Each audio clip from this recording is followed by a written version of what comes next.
No, I'm feeling great. I'm feeling so great. Celebrating 8 years of Croydon FM. Imagine this just started from an idea, and to know that so many years have passed and what we've accomplished and what we've achieved in such a short space of time. How can you not feel great? On the night of the celebration, I because I'm working, I wasn't really in the moment, but the next couple of days you kind of reflect, especially when you see the videos as well. It's like, yeah, that's my team, that's my squad. These are friends of Croydon FM. Do you know what I mean? That have come together to celebrate this thing.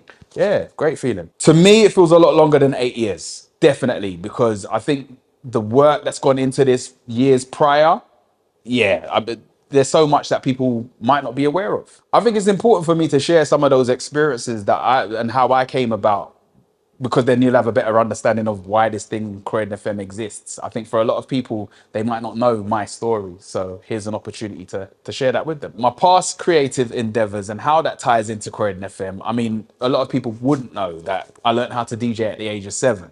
I've won many dance competitions, DJ competitions, sound clashes, learning how to operate the sound system, MCing competitions, later on managing artists. But I didn't take things seriously until, like professionally, until So Solid. So Solid. Mega Man from So Solid started a record label. He had signed 2 acts. One was East Connection, the other was Cream Cartel.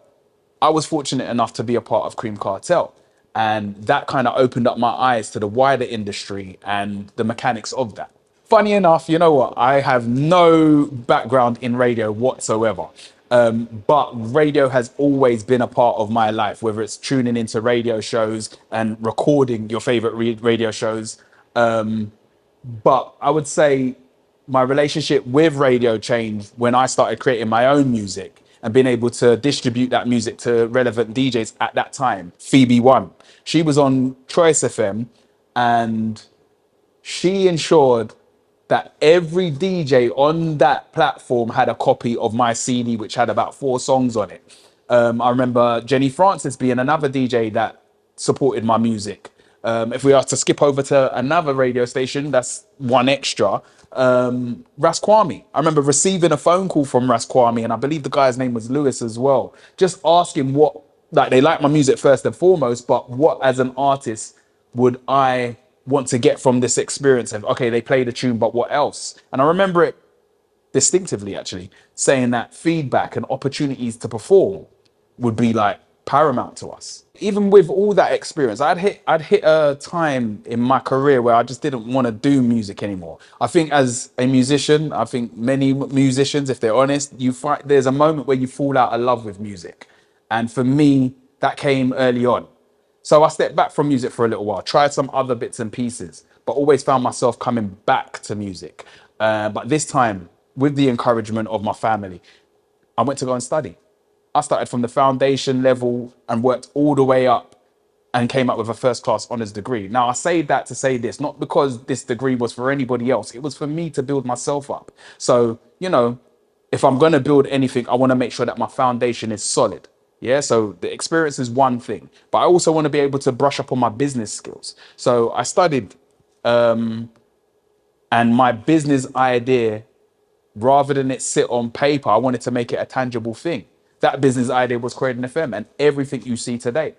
As much as we've made this journey look so easy, I'm telling you, there's been so many difficulties, so many challenges along the way. But for me, I'd have to take it right the way back to the beginning and just simply wanting to find a spot where we could house Croydon FM. That was really difficult. And what I mean by that is walking down the high street, so many different empty units, but who manages that? The most obvious thing to do is to approach the council, which I did. And I didn't really get anywhere with the council. It was obvious that I needed to do my own thing. And that was probably one of the best moves I made. I remember before Crepes and Cones, do you remember the restaurant? Before that restaurant was there, behind Crepes and Cones, there was like a premises called Scream Studios. And they had loads of different studios in there. And one of them became vacant. I approached the guy, secured it and everything, started buying equipment. I was excited. I was happy, good to go. This thing is really going to become a thing called Croydon FM. And I think at the last minute, in terms of going to move in, and securing the premises properly, he backed out because one of his residents was about to move out and they had a change of mind. So back to the drawing board, trying to find somewhere.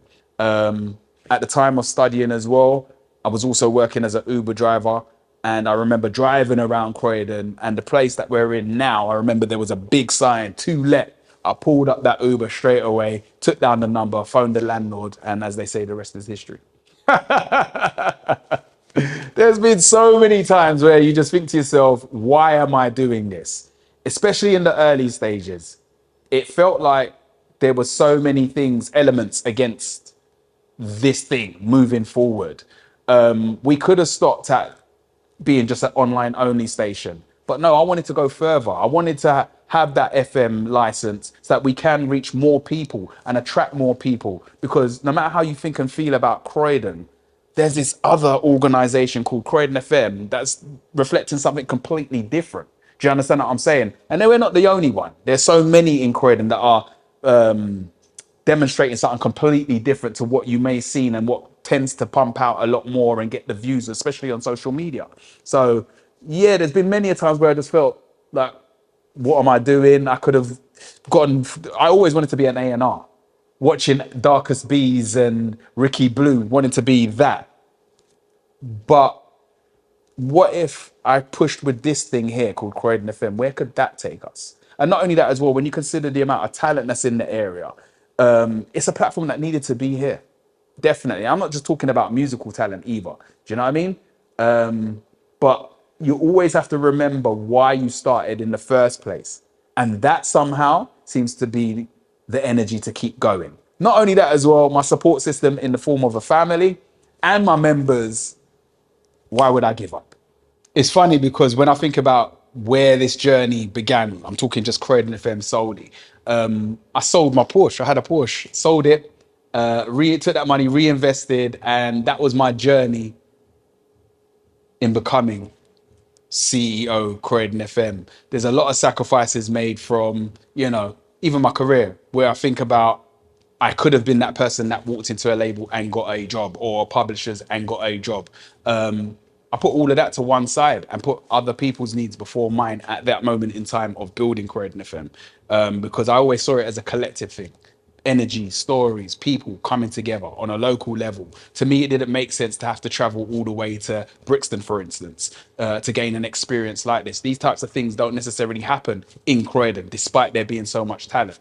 I just wanted to make sure that this was here. So in some ways, the sacrifices, somewhat worth it. Community matters to me simply because if you just take the structure of a family, for instance, I've come from a big family. I know what it's like to have that support of the family. Croydon is one of those areas that have gone through so many different changes, and you can see there's a lot of love that's missing. Community to me is about people coming together, working together, to build each other up. Do you know what I mean? Me having come from a big family as well, I only know that way of operating. Building Croydon FM and wanting people to feel like they identify with the presenters, the producers, the guests that come on the show. Because at the end of the day, we are a reflection of the communities we serve. What it is to be a Croydon FM member. I mean, you're probably better off speaking to the members, but what I tend to look for is those qualities. Nobody's too big or too small to help out. Do you know what I mean? It was about each one teaching one. Do you know what I'm saying? It's if somebody needs help, roll up your sleeves and get involved. Do you know what I mean? It's a certain mindset, all right? We get it right from inside till we overspill and help those outside. Do you know what I'm saying? That community spirit is so important. Look at having a positive outlook on life as well, whilst also being respectful to other people's stories. Do you know what I'm saying? And experiences. One of my favorite things about watching a new member join. Okay, so there's various levels on this. So some come in, they're great at DJing. Some come in, they're great at presenting, speaking. But to put the two together, if you're really going to do radio, you have to put the two together. So let's say somebody's really skilled at being a DJ. Seeing that person come out of their comfort zone from hiding behind the mixes to now having to speak about a particular song or certain experiences or something that they've witnessed online, on air, live. Yeah, that to me would be one of the key elements of growth. Do you know what I mean? And just witnessing somebody just really hold their own. What keeps me going? Do you know what? That's a good question. I think for me, it would be knowing that I'm in purpose, knowing that my experiences are valid, knowing that there are people around me that want to learn, they want to contribute to this platform as well. There's been times where I just, I thought to myself, maybe I should just throw in the towel and quit. But there's that burning desire, that won't allow me to stop. Do you know what I mean? I think seeing people develop into the characters and just allowing themselves to just be themselves on the platform, that to me, to try and shut that off, that just doesn't make any sense. As a leader, I just think it's imperative to identify skills within somebody who might not necessarily believe in themselves, but your job, your duty is to tap into that. What achievement am I proud of? Yeah. There's been so many, so many. But I think I have to take it back to the beginning. Launching Croydon FM in the first place is something that I'm always going to be proud of, because as I explained earlier, there was a time that I didn't want to do it. I didn't want to do it at all. The responsibility of managing people, having to find a premises, the licenses, etc., etc., etc. If you fill it in. But having done that, and this is where we are now, after 8 years, I think, yeah, I'm glad that those steps were taken.